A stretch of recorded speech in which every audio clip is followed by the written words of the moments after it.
नागपूरच्या सोलार कंपनीमध्ये पुन्हा एकदा स्फोट झालेला आहे आणि याविषयी बोलण्यासाठी आपल्यासोबत माजी गृहमंत्री अनिल देशमुख आहेत. सर, काय या आधीसुद्धा त्या ठिकाणी स्फोट झालेला होता, आता पुन्हा स्फोट झाला? नागपूर जवळ जी सोलार एक्सप्लोजिव्ह कंपनी आहे, जिथे स्फोटक मोठ्या प्रमाणात स्टोअर केले जातात किंवा त्याच्यावर पुढची प्रक्रिया केली जाते, त्या ठिकाणी मोठा स्फोट झाला रात्री 12:30-1 वाजता. आणि इतका मोठा स्फोट होता की त्याचे जे स्लॅब पडली, ती स्लॅबचे तुकडे 2-3 किलोमीटरवर येऊन पडलेत, अमरावती रस्त्यावरून पडलेत. या संपूर्ण दुर्घटनेमध्ये एक मनुष्य मृत्युमुखी पावलेला आहे. जवळजवळ 17 लोक दंदे यांच्या दवाखान्यामध्ये त्यांना ॲडमिट केलेलं आहे. काही सिरियस आहे त्याच्यामध्ये. पण एक गोष्ट महत्त्वाची आहे की ज्या स्फोटकाच्या कंपन्या अमरावती रोडला नागपूरला आहे, त्या ठिकाणी वारंवार अशा पद्धतीच्या दुर्घटना घडत असतात. मधल्या काळामध्ये एक चामुंडी एक्सप्लोजिव्ह आहे, त्या ठिकाणी अशाच पद्धतीचा स्फोट झाला आणि तिथे 9 व्यक्ती तिथे मृत्युमुखी पडल्या होत्या. त्याच्या पहिले मागच्या डिसेंबरमध्ये सुद्धा सोलार इंडस्ट्रीमध्ये सुद्धा अशाच पद्धतीचा स्फोट होऊन जवळजवळ 10-11 व्यक्ती त्यामध्ये मृत्युमुखी पडल्या होत्या. वारंवार अशा घटना ज्या घडतात, त्याच्यामुळे या सर्व गोष्टीकडे शासनाने लक्ष देण्याची आवश्यकता आहे. जे कामगार जिथे बिचारे पोटा पाण्यासाठी ती नोकरी करतात आणि त्या ठिकाणी त्यांच्या संरक्षणासाठी काहीतरी कडक नियम अशा या एक्सप्लोजिव्ह कंपनीमध्ये, स्फोटकाच्या कंपनीमध्ये तिथे असले पाहिजे, जेणेकरून त्या कंपनीने सुद्धा त्याचं व्यवस्थित पालन केलं पाहिजे, जेणेकरून अशा पद्धतीच्या घटना घडणार नाही.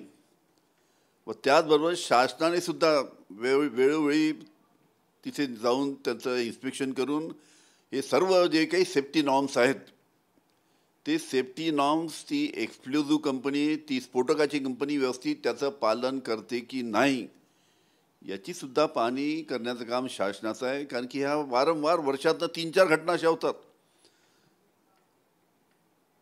त्याच्यामुळे जी कंपनी आहे त्यांनी सुद्धा, ज्या एक्सप्लोजिव्ह कंपनी आहेत, सोलर असो की चामुंडी असो की अजून कोणत्या कंपनी, त्या सर्वांनी काटेकोरपणे आपल्या कर्मचाऱ्यांचं, आपल्या जे तिथं काम करतात त्या नोकर वर्गांची संरक्षणाच्या दृष्टीनं व्यवस्थित काळजी घेण्याची आवश्यकता आहे. सेफ्टी नॉर्मचं त्यांनी पालन केलंच पाहिजे. सर, राजकीय विषयाकडे वळू. राज्यामध्ये आपण जर बघितलं तर जरांगे पाटलांनी मुंबईत आंदोलन केलं, त्यांचा GR निघाला, त्यांनी आंदोलन मागे घेतलं.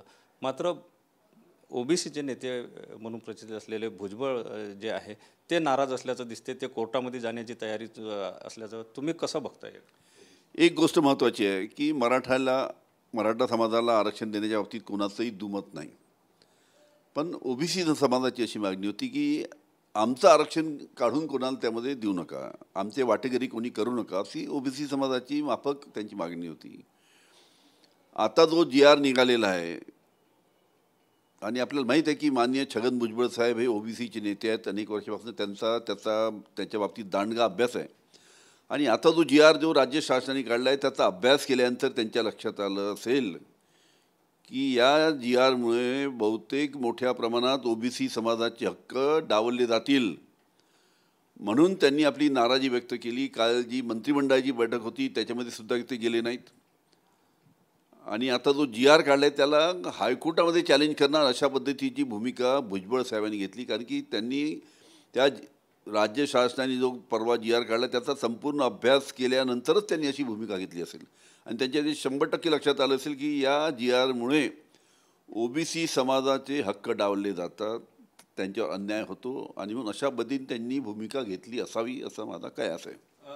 सरकारमध्ये भुजबळ साहेब मंत्री आहेत, तर मग अशामध्ये OBCची भूमिका घेऊन ते भूमिका मांडून पुढे करू शकेल का? काय करायला पाहिजे? आता कसं आहे, सरकारमध्ये सिनियर मंत्री आहेत ते, आणि एक सिनियर मंत्री, राज्य शासनाने अशा पद्धतीचा निर्णय घेतल्यानंतर एक सिनियर मंत्री त्याला विरोध करतात. त्याच्यामुळे सगळ्या सरकार म्हणजे एक समन्वयाने सगळं चाललं पाहिजे. आणि मला असं वाटतं की या GRमुळे जो भुजबळ साहेबांनी अभ्यास केला असेल, या GRमुळे OBC समाजावर अन्याय होतो, म्हणून भुजबळ साहेब अशा पद्धतीने त्यांची नाराजी दिसते की एक राज्याचा कॅबिनेट मंत्री आता सरकारच्याच निर्णयाच्या विरुद्ध कोर्टात जातो. याचा अर्थ त्याच्यामुळे ओबीसी समाजाचा कुठेतरी हक्क डावलला जातो असं त्यांना वाटत असावं असं वाटतं. सरकारमध्ये कुठेतरी समन्वय नाही असं वाटतं का या सगळ्या कसं आहे, आम्ही सुद्धा अनेक वर्ष सरकारमध्ये काम केलेलं आहे. सरकारमध्ये काम करत असताना सर्वांचं मत जाणून घेऊन निर्णय घ्यावा लागतो. आता यांच्यामध्ये काय दुफळी आहे, काय म्हणजे ज्या पद्धतीचं समन्वय पाहिजे त्या पद्धतीचा समन्वय दिसत नाही असं दिसतं. सर, जरांगेंचं आंदोलन सुरू असताना राष्ट्रीय ओबीसी महासंघाने सुद्धा इकडे आंदोलन सुरू केलेलं होतं, साखळी उपोषण. आज त्याचं जे आहे ते साखळी उपोषण संपत आहे. 14 पैकी 12 मागण्या मान्य झाल्या, त्यामुळे आम्ही साखळी उपोषण मागं घेतो असं तायवाडेंनी सांगितलं. तुम्ही कसं बघताय? मी त्याची माहिती घेतो की त्यांचं काय आंदोलनाचं त्यांचं काय झालं. पण एक मी परत सांगतो की भुजबळ साहेब हे सिनियर नेते असल्यामुळे त्यांनी नक्की त्या GRचा अभ्यास करून त्यांचं मत हे झालं आहे की ओबीसीवर याच्यामध्ये अन्याय झाला.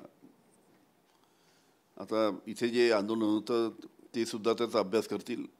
पण आपले छगन भुजबळ साहेब, हाके जे आहेत ओबीसी नेते, हे सर्व ज्या पद्धतीने भूमिका मांडतायत की या GRमुळे ओबीसीचं नुकसान झालं, याच्याकडे सुद्धा दुर्लक्ष करून चालणार नाही.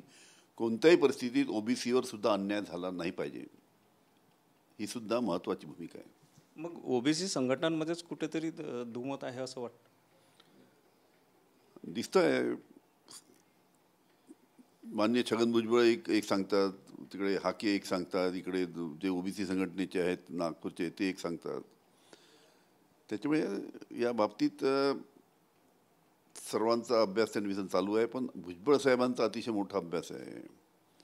अनेक वर्षापासून ओबीसी समाजाचं ते नेतृत्व करतात, दांडगा अभ्यास त्यांचा आहे. त्याच्यामुळे त्यांनी जी भूमिका मांडली आणि त्यांनी जो समज करून त्यांचा जो समज झाला आहे आणि म्हणून ते जाहीररित्या अशा पद्धतीची भूमिका घेत आहेत. नक्कीच छगन भुजबळ ज्याप्रमाणे भूमिका घेतात आहे कारण त्यांचा दांडगा अभ्यास ओबीसी संदर्भातला असल्याचं अनिल देशमुख यांनी स्पष्ट केलं आहे. कॅमेरामन साईसह सुनील ढगे, TV9 मराठी, नागपूर.